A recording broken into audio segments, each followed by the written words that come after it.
দুইজন ব্যক্তি ছিল। আল্লাহ একজনকে অনেক ধনসম্পদ ও সুন্দর 2টি বাগান দিয়েছিলেন। বাগানে ছিল আঙুর, খেজুর আর ফসলের সমাহার।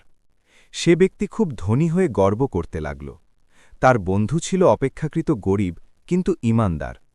একদিন ধনী ব্যক্তি অহংকার করে বলল, আমার সম্পদ বেশি, লোকবল বেশি। আমি মনে করি না এই বাগান কখনো নষ্ট হবে। তখন তার ঈমানদার বন্ধু তাকে উপদেশ দিল, তুমি যখন বাগানে ঢুকলে তখন কেন বললে না মাশাআল্লাহ, লা কুওয়াতা ইল্লা বিল্লাহ? সব কিছু আল্লাহর ইচ্ছায় হয়। তুমি যদি আমাকে কম ধনী মনে করো, আল্লাহ চাইলে তোমার চেয়ে ভালো আমাকে দিতে পারেন। কিন্তু ধনী ব্যক্তি অহংকারী করল। কিছুদিন পরে আল্লাহর আদেশে তার বাগান সম্পূর্ণ ধ্বংস হয়ে গেল। তখন সে আফসোস করতে লাগল, কিন্তু আর লাভ হল না। এই ভিডিও থেকে আমরা শিখলাম, অহংকার করা ঠিক নয়, সব নিয়ামত আল্লাহর দান।